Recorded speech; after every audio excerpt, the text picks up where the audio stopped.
ക്യാൻസറിൻ്റെ ഏതൊക്കെ ലക്ഷണങ്ങളാണുള്ളത്? ഈ പറഞ്ഞ പോലെ തന്നെ മാം തുടക്കത്തിൽ പറഞ്ഞല്ലോ, പുരുഷന്മാർക്ക് കൂടുതലുണ്ട്, പക്ഷേ സ്ത്രീകൾക്കും വരാനുള്ളൊരു സാധ്യതയുണ്ടല്ലോ. ഇപ്പോൾ പുകയില ഉൽപ്പന്നങ്ങൾ ഉപയോഗിച്ചിട്ടില്ലെങ്കിൽ പോലും അങ്ങനെ വരാനുള്ളൊരു സാധ്യതയുണ്ടോ? അങ്ങനെയാണ് എന്തൊക്കെ ലക്ഷണങ്ങളാണ് ഉള്ളത് ഓറൽ ക്യാൻസറിൻ്റെ? ശരിക്കും ഞാനിപ്പോൾ ലക്ഷണങ്ങൾ പറയുകയാണെന്നുണ്ടെങ്കിൽ, ഇപ്പം സ്ത്രീ ആണെങ്കിലും പുരുഷനാണെങ്കിലും, ഇപ്പം സ്ത്രീകൾക്ക് കൂടുതലും അതിനുള്ള കാരണം മുറുക്കാണ്. പക്ഷെ ഇപ്പോഴത്തെ ജനറേഷന് മുറുക്കില്ല.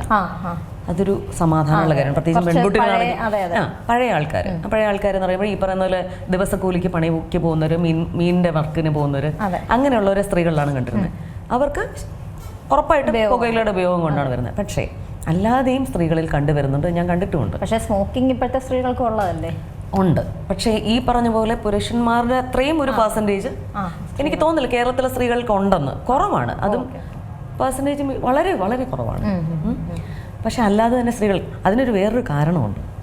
ഈ മൂർച്ചയുള്ള പല്ല്, അല്ലെങ്കിൽ എന്ന് വെച്ചാൽ പൊട്ടിപ്പോയ പല്ല്, അല്ലെങ്കിൽ വേരുകൾ ഇരുന്നിട്ട് സ്ഥിരമായിട്ട് മുറിവുണ്ടാകുന്നെങ്കിൽ അത് ക്രമേണ വ്രണം ഉണങ്ങാതെ വന്നിട്ട് അത് ക്യാൻസറായിട്ട് മാറാറുണ്ട്.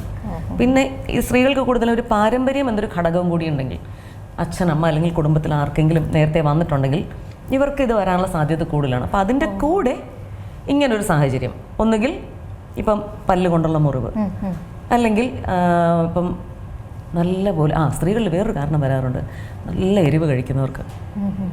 നല്ല ചൂടും എരിവും ഇല്ലാതെ എനിക്ക് പറ്റില്ല എന്ന് പറയാം. ഒരു 50-60 വയസ്സ് കഴിയുമ്പോഴേക്കും വായിൽ രുചിയില്ല, നേരിയ ചൂടെടുത്താൽ തന്നെ ഇങ്ങനെ ബേൺ ചെയ്യും, പൊള്ളുന്ന പോലത്തെ ഒരു ഫീലിംഗ് ഉണ്ട് വായിക്കകത്ത്.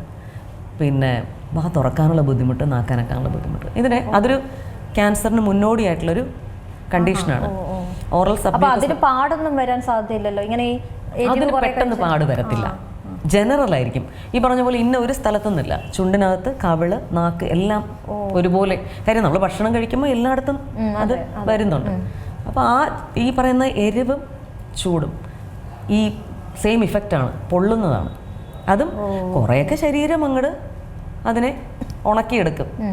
പ്രായം കൂടുമ്പോൾ സംഭവിക്കുന്നത് മുറിവ് ഉണങ്ങാനുള്ള ശേഷി കുറയും.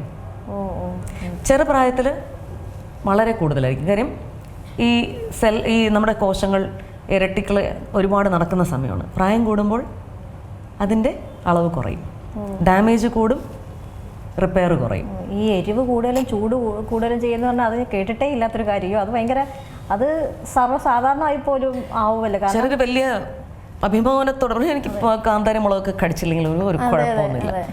എൻ്റെ പൊന്നു മോനെ അതിൻ്റെ സമയമായില്ല, വെയിറ്റ്, കുറച്ച് കഴിയുമ്പോൾ അനുഭവിക്കും. കാര്യം വയറും സഫർ ചെയ്യും. കാര്യം വയറിനകത്തുള്ളത് മറ്റേ നമ്മുടെ ഹൈഡ്രോക്ലോറിക് ആസിഡാണ്. അതിൻ്റെ കൂടെയാണ് ഈ സാധനം കൂടെ കാപ്സൈസിൻ എന്ന് പറയും, നമ്മുടെ മുളകിൻ്റെ. അതും കൂടെ ചെന്ന് കഴിയുമ്പോഴാണ് ഈ അൾസർ വരുന്നത്. സ്ഥിരം പരിപാടി ആയി കഴിയുമ്പോൾ നല്ല പ്രായത്തിൽ ഹീൽ ചെയ്യും, കുഴപ്പമില്ലായിരുന്നു. കുറച്ച് കഴിയുമ്പോഴോ ഇതിൻ്റെയൊക്കെ ദുരിതം അനുഭവിക്കുന്ന ഒരു 50 കഴിയുമ്പോഴാണ്, 50-60 ആകുമ്പോഴാണ്. അത് ഇതിലെ കാര്യം ഇതാണ്, സ്ഥിരമായിട്ട് ഉപയോഗിക്കുമ്പോൾ മനസ്സിലാവില്ല.